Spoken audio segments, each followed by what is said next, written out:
Hi there, my name is Tessa Price. I'm here today with Vica-Etta Henrietta. Can you tell us about who you are and what you do? You are a woman, a queer, lesbian, transgender, and unexpectedly a faith leader. Right, I know, it blows my mind. I don't know how that happened exactly, but I am. And I preach at a church, St. John's in Madison, work there and do outreach toward justice. Growing from that was my queer farmers market chaplaincy that is in a space that's purposefully interfaith, secular, and religious around the idea that we all belong and that there is no wrong in people who come together in love. That's wonderful. I suppose I'd like to ask about, you say it's interfaith, you say it's secular. I think right now we're seeing different strains of religion, especially in Christianity, popping up. And so that's very counter to at least what I see on the media and et cetera. And as somebody who doesn't personally get involved in that sort of thing, that's really unique and very different and very inspiring. Can you talk about that a little bit? So I would argue it's not enough of a counter. I would argue it's a beginning. It's what I can do in the world. My ministry, one of the things when I started this path into specifically Christian faith, recognizing the harm Christianity has done and continues to do. Many people that were in Christian faith would come and say, oh, you're here to help bring queer people back to church. It's like, fuck no. Am I allowed to cuss? Yeah, no, I am not here for that purpose. I am here for the purpose of helping churches and Christians understand that they've gone down the wrong path. And I have to say we at this point, because I am part of it, have gone down the wrong path, one of exclusion instead of inclusion. There's an understanding in the faith that I follow that we are not supposed to set ourselves at the high table. We are supposed to be there for others and lift others' voices. And we're not doing that. And we haven't been doing that for millennia. So it's past time for change. Yeah, no, of course.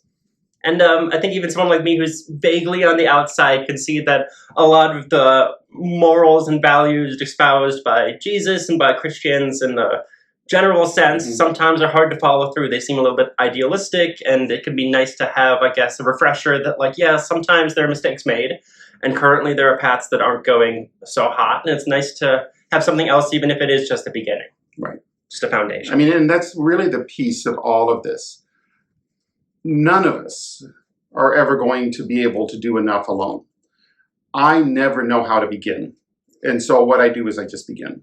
And in beginning, I start talking to everybody I can talk to.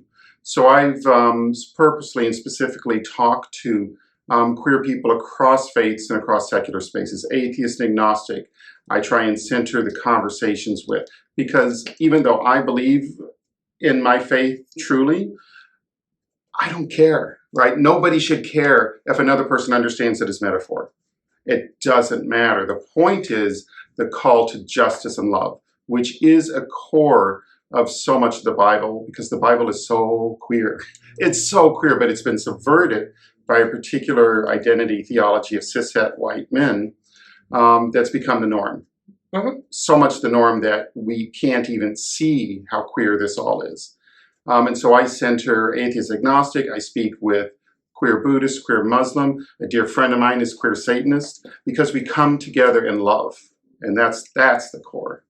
Yeah, that's really wonderful. And it's nice to be able to kind of, I guess, grasp that, you and the people around you are trying to get this better future and to achieve these better values. And you mentioned faith, and I know faith is very important to you. How does faith interact with your life as a trans woman? How does it interact with how you view justice?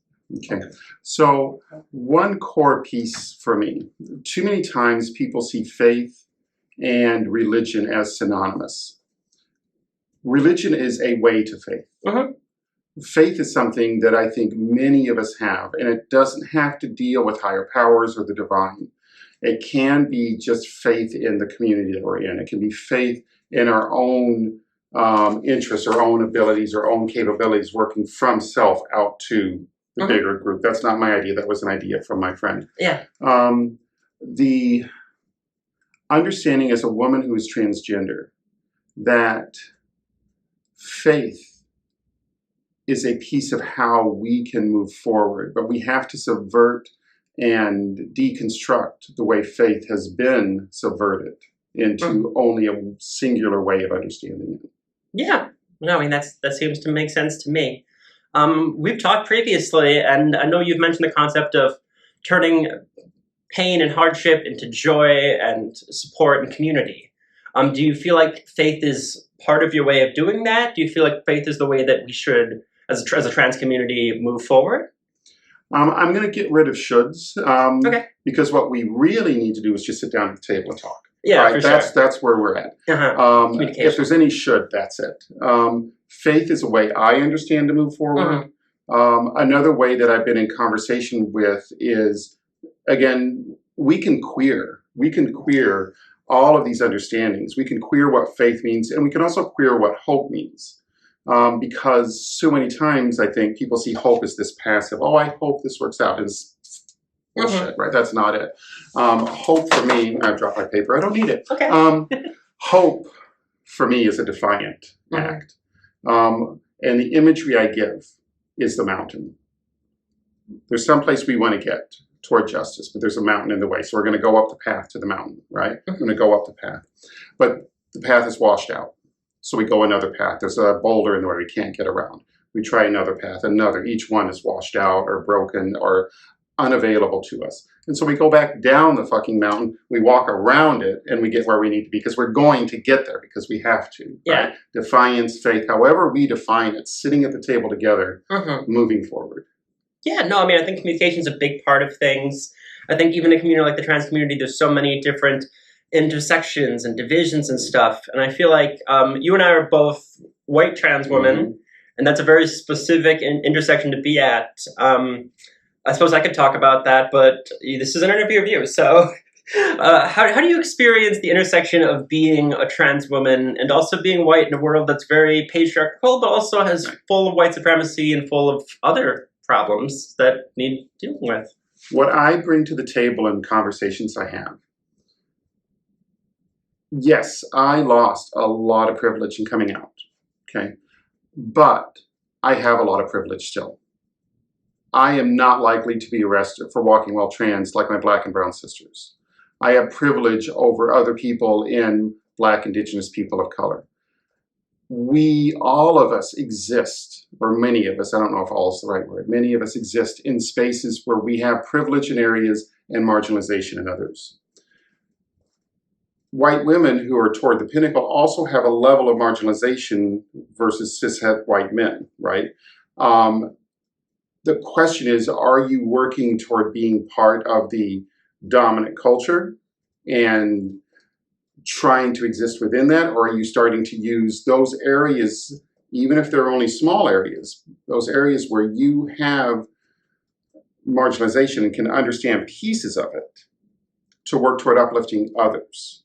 One of the core pieces of every personal marginalization is the need to be heard. And so often our voices are silenced. And so when we have levels of marginalization and levels of privilege, we can use that privilege. I try to use my privilege as a white woman to find ways to hear those voices and then find ways for those voices to be heard. Not for me to speak those voices, but to bring the voices of other marginalized people forward. And I'm not perfect. None of us are going to be perfect, right? Of course, yeah. The key is not getting defensive when we fuck it up, when we err, when we make mistakes, because that will happen, and we need to be called out on our bullshit. Yeah. Because we will do stuff without thinking about it. The problem isn't so much making the error. The problem is when called to account, what do we do to fix it? Yeah. Right? What do we do to fix ourselves? Or not to, whatever. I mean, words are hard. Words no, are hard. I know what you mean. I love you all. I know what you mean, because there's the systemic biases at play, there's implicit biases at play, there's a lot going on. And even if you're trying to do good things, sometimes it can be a little bit difficult because you're kind of juggling these different identities, these different privileges, these different marginalizations. And I totally agree that sometimes you gotta check yourself and, let people know that you're available for checking. That, like, hey, I'm doing my best to fight for justice. I'm here for justice. And let's start at that and just communicate going forward. That's really cool. But yeah. So what I have next here is you've mentioned that you've recently discovered that you're a trans elder. Yeah. What? What does that mean to you? So I resisted the thought that I was a transgender elder. It was actually my tattoo artist, who is Indigenous and queer, and fantastic, in conversation named for me, right? And my argument for why I'm not, I'm 59, right? I'm 59 years old, going to be 60 this year, and I'm so excited because I'm alive, right? And this is powerful. Named for me that even though I've only been out 5 years, I've been queer my whole life. I've been queer my whole life. Yeah. I've existed knowing that I had to hide my entire self my whole life. One of the ways that I've come to help people see this is I was the girl in the boys' locker room. Okay. I wore shy and quiet. People around me, if you ask them if Vica-Etta is shy or quiet, they're going to laugh at you, right? I wore shy and quiet as my armor for decades. So it's like a coping mechanism, right? There's a certain amount of like you're dealing with the situation, and you don't necessarily feel like you're, you know, not fitting in the right word, but like you're not in line with things. And there's also a concept of like you said, like when you felt like you weren't, you know, a trans woman, that it's not that you weren't trans at all. It's that you were coping with it in certain ways. To clarify, I always knew that I was a woman. Yeah. I always knew I was a girl. I wasn't public in that. Yeah. And the fact is that even though I haven't been out as long, I'm still an elder and I can still speak in ways that help those who are younger. And the best way I found to speak to those who are younger is to stop, to stop speaking and listen, because it matters so much. Because what those people that in my community in their 20s and some in their 30s are saying is beyond anything people in my generation were doing and are still doing. So yes, I am the trans elder, but my purpose isn't to tell people how to behave, right? I don't want people to respect me in the sense of obey or, oh, Vica-Etta said this, we must do that. So, no, my role as trans elder is to be there again to lift those other voices. Yeah, of course. And sometimes I can feel like, you know, younger voices don't necessarily get the same platform, even younger than me, you know, kids in college, especially youth. Trans youth right now are a big part of this so-called culture war, and I'd love to ignore it, but it's, you know, I'm sure people watching know that's happening. They've seen it around. And I guess I'm wondering, how does your framework, how does your life experience interact with, you know, these conditions that are constantly changing and the struggles that youth are facing? Like, what advice would you give to a trans youth right now who can't access therapy or who can't get affirmation? I mean, I want people to persist. I want us to continue. I will never tell a youth that any choice they make is wrong, if it's done in love and caring. And that includes how they handle how they need to move forward in life. Because the world stacked against us, right? And some of us who are older, I've heard this too many times say, oh, well, the world's so much better than it was. I mean, I'm out. I can be out in this world, so that's better. And that also isn't helpful because the world is also very harmful right now in ways that it never was. When I was growing up, being transgender was almost completely erased. How to be yourself in the world as a woman in a small town. That erasure was done as comedy, a lot of vile ways that people mocked and joked, but it wasn't done as an active, aggressive act in the same way that it's being done now. So really, I feel that for all of us, we have to be able to sit together at the table. We have to be able to come together and hear and listen and work with each other each step of the way. I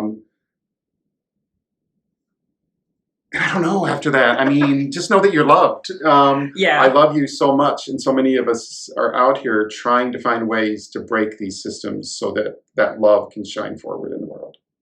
Yeah, no, I mean, we're out here. We're doing it in all our different ways, as much as they would be. And, I think for youth right now, I'm with you that, like, it's about persisting, right? Like, that's what we did as youth, of safety.